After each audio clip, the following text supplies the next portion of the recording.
not to be stubborn and to say I'm sorry when it's needed.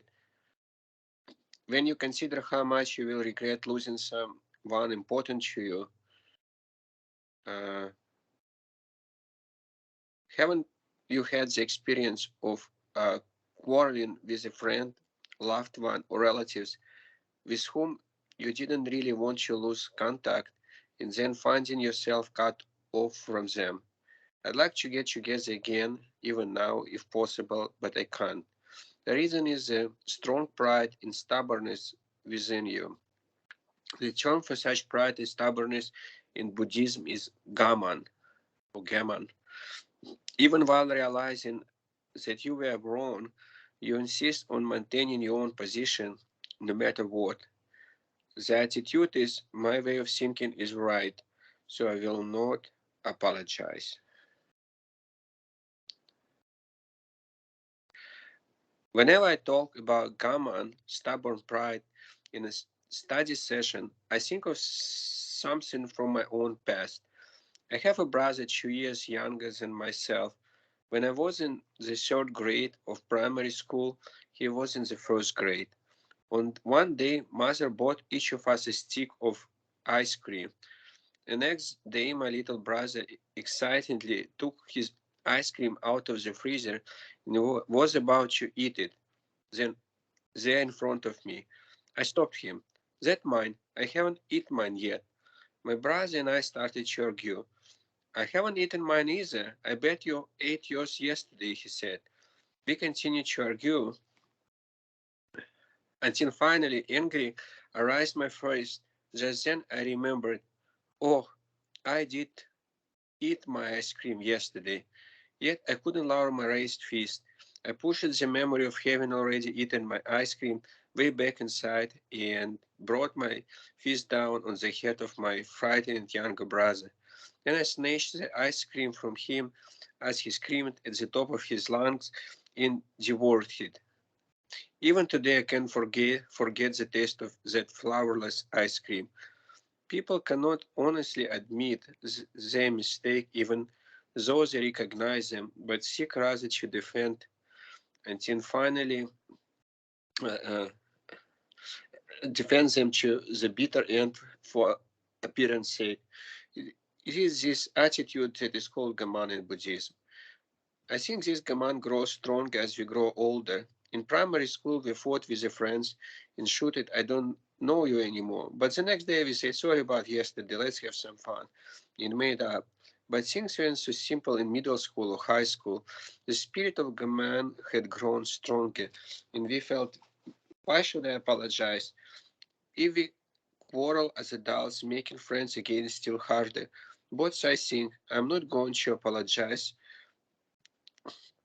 unless he does first. As the spirit of Gaman grows stronger year by year, it may be something small in the beginning, but because each side is unwilling to acknowledge its faults, so many married couples, friends, and loved ones grow further and further apart.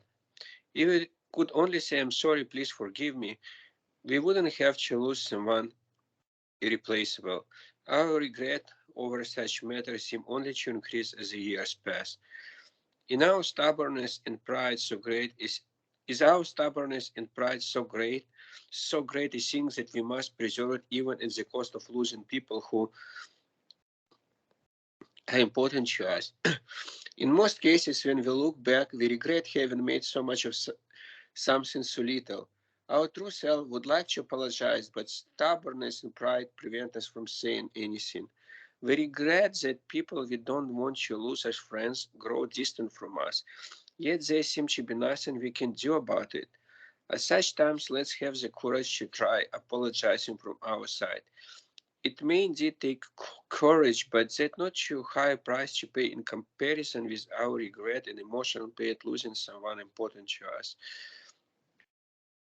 Begin with outward form.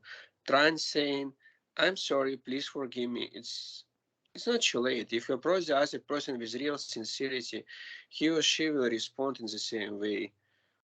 And there is a picture of little, I think it's pig, and the bear saying, I'm sorry. And little pigs in all that makes it hard to be angry.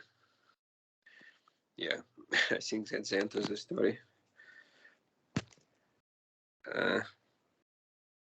Yeah, if I can add a few words, it's very relevant story to me because I have exactly that type of situation with one of my friend and one of my cousins.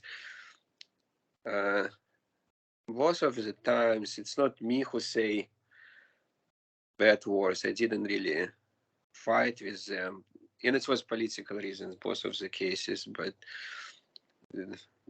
because we didn't agree about politics, my younger cousin told me some very mean words, and we don't talk for like 2 years, at least maybe 3 years. We didn't talk, so I can understand this story. Yeah, something that will make me think.